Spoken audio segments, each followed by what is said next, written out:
우리의 기도가 깊어지게 하여 주시고 그 깊이가 더할수록 하나님과 점점 더 가까워지고 있음을 알게 하여 주시옵소서.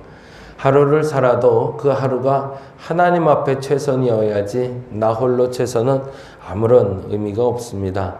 기도에도 그 깊이를 더할 때도 하나님 앞에 최선이게 하여 주시고 그 누군가를 만나 대화하고 교제하고 만들어가는 세상에서도 하나님 앞에 최선이게 하여 주시옵소서.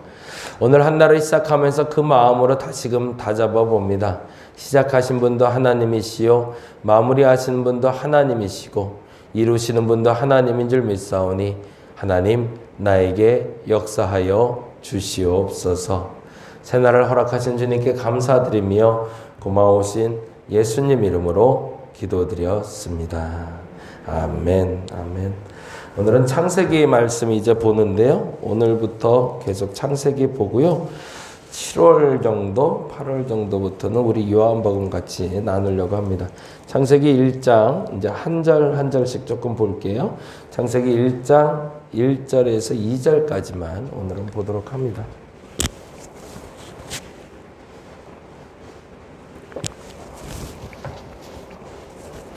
네. 창세기 1장 1절에서 2절까지 같이 한 목소리로 읽겠습니다. 태초에 하나님이 천지를 창조하시니라. 땅이 혼돈하고 공허하며 흑암이 깊음 위에 있고 하나님의 영은 수면 위에 운행하시니라. 아멘. 이 구절을 처음 본 사람이 누굴까요? 그게 제일 중요하죠. 창세기를 기록했을 때 그 창세기의 기록 저자를 우리는 모세라고 생각하고 있습니다. 추측이기도 하죠.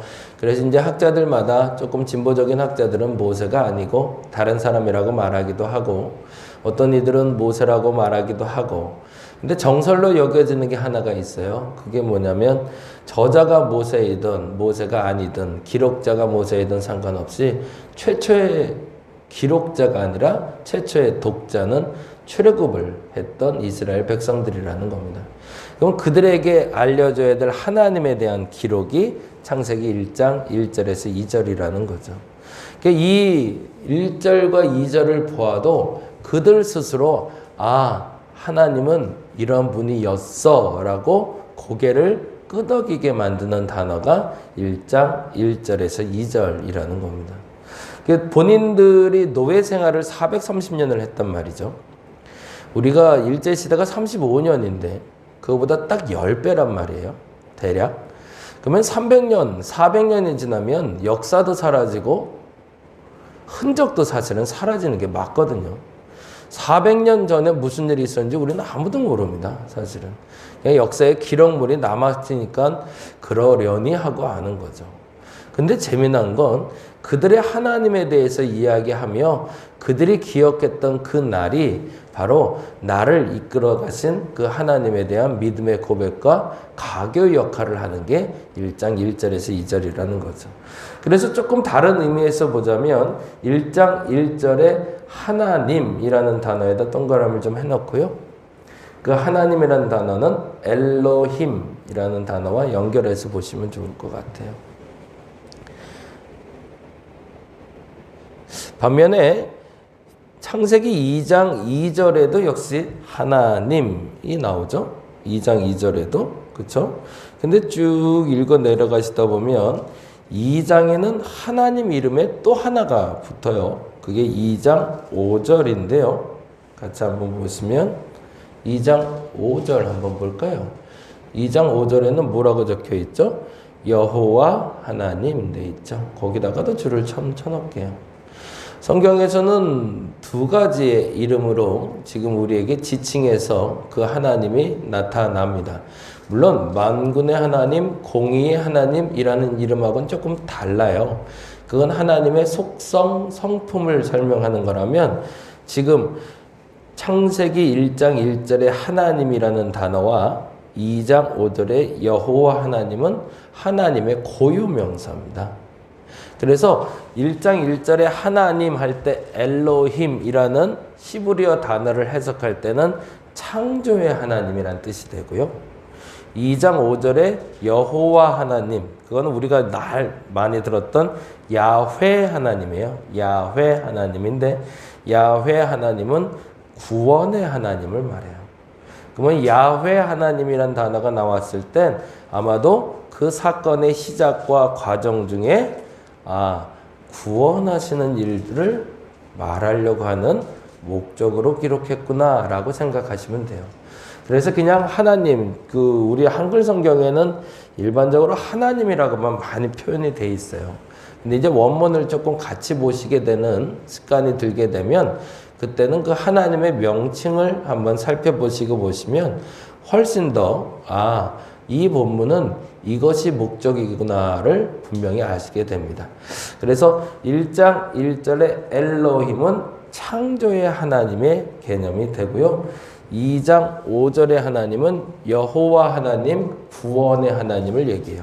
그러니까 이스라엘 백성들에게 있어서 출애굽 사건의 결정적인 하나님에 대한 믿음의 고백이 두 개였다는 거죠.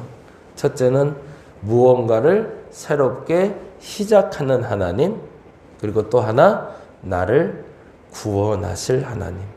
그 하나님에 대해서 믿음으로 고백하게 하는 책이 창세기입니다. 창세기는 우리도 늘 얘기하지만 과학적인 증명이 가능한 책이 아니고 신앙의 책, 믿음의 책이라고 우리는 이야기해야 된다는 거죠. 그래서 그 하나님에 대해서 지칭하는 단어를 두 가지를 혼용해서 사용하면서 창세기에서는 구원의 하나님이 어떤 역사를, 창조의 하나님이 어떤 역사를 이루어 주셨는지를 얘기합니다.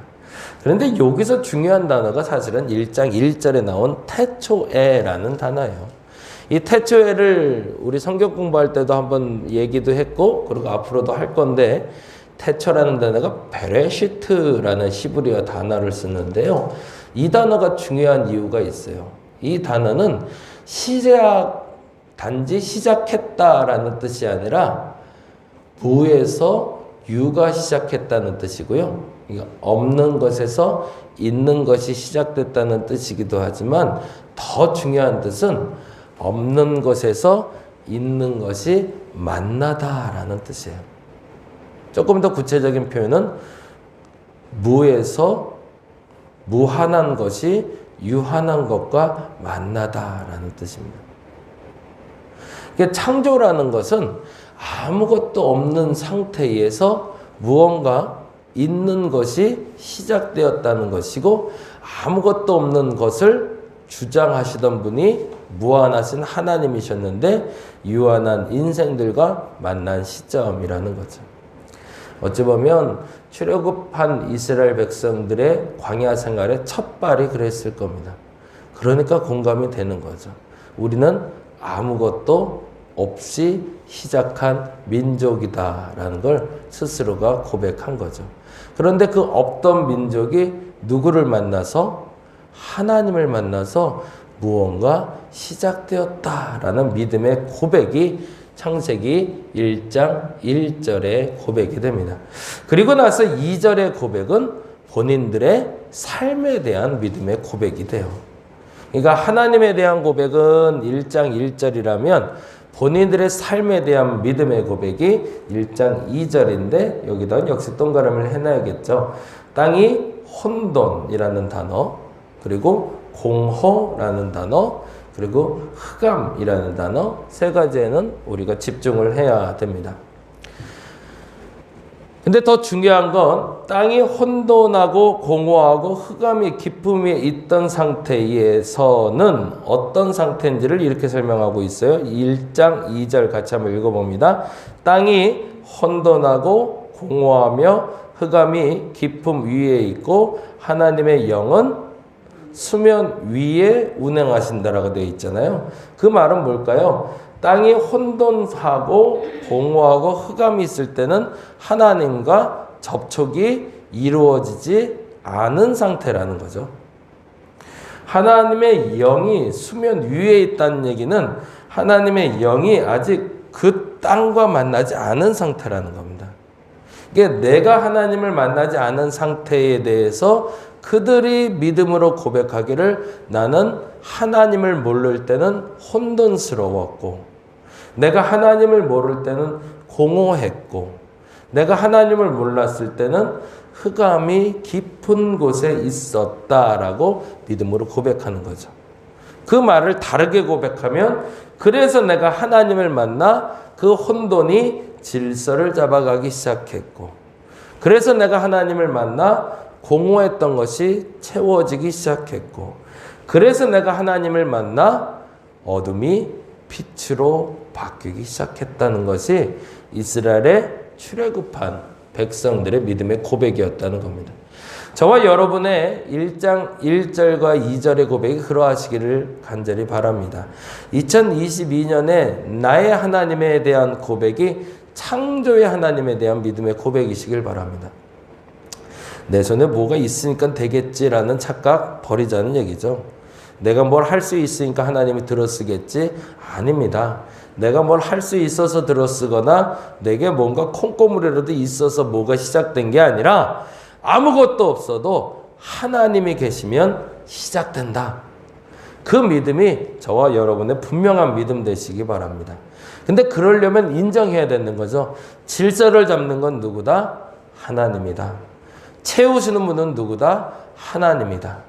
빛으로 인도하신 조금 더 구체적으로는 정의롭고 공의롭고 정직하게 바르게 시작할 수 있는 분은 누구다? 하나님이다 라고 믿음을 고백하는 이에게 그 하나님이 새로운 창조를 시작해 주신다는 겁니다.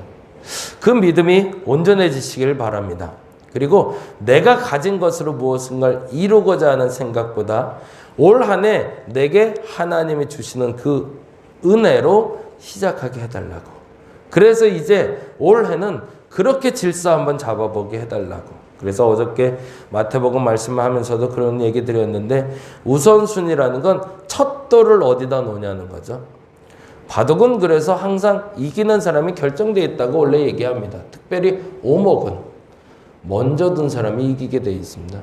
본래 그래요. 그런데 실력이 없으니까 먼저 둔 사람도 지는 경우가 생기는 거죠. 항상 하나님이 앞서가기 시작하면 반드시 이깁니다. 그런데 우리가 실력이 없거나 하나님이 항상 앞서지 않기 때문에 지는 싸움을 싸우고 있는 거죠. 승리하는 싸움 시작하시기 바랍니다. 그래서 2022년에 하나님의 창조 속에 온전한 질서와 채움과 빛이 저와 여러분에게 임하기를 간절히 바랍니다. 기도하겠습니다. 창세기 1장을 보며 내 마음에 믿음의 고백이 다시금 선포되게 하여 주시옵소서. 아무것도 없는 것에서 시작하시는 분이 하나님이십니다. 내 콩고물을 내 것을 무엇을 가지고 시작하신 분이 아니었습니다. 하나님이 하시면 가능합니다. 그 하나님께 내가 믿음으로 고백하며 나가게 하여 주시옵소서. 하나님 무엇보다도 나의 상태를 인정하게 하여 주시옵소서. 하나님 없으면 나는 혼돈스럽고 하나님 없으면 공허하고 하나님 없으면 어둠이라는 것 인정하게 하시고 그러나 하나님 만나면 질서 잡히고 채워지고 무엇보다도 빛 가운데 걸어감을 믿고 선포하는 저들 되게 하여 주시옵소서. 감사합니다. 고마우신 예수님 이름으로 기도드렸습니다. 다 같이 기도하고 돌아가겠습니다.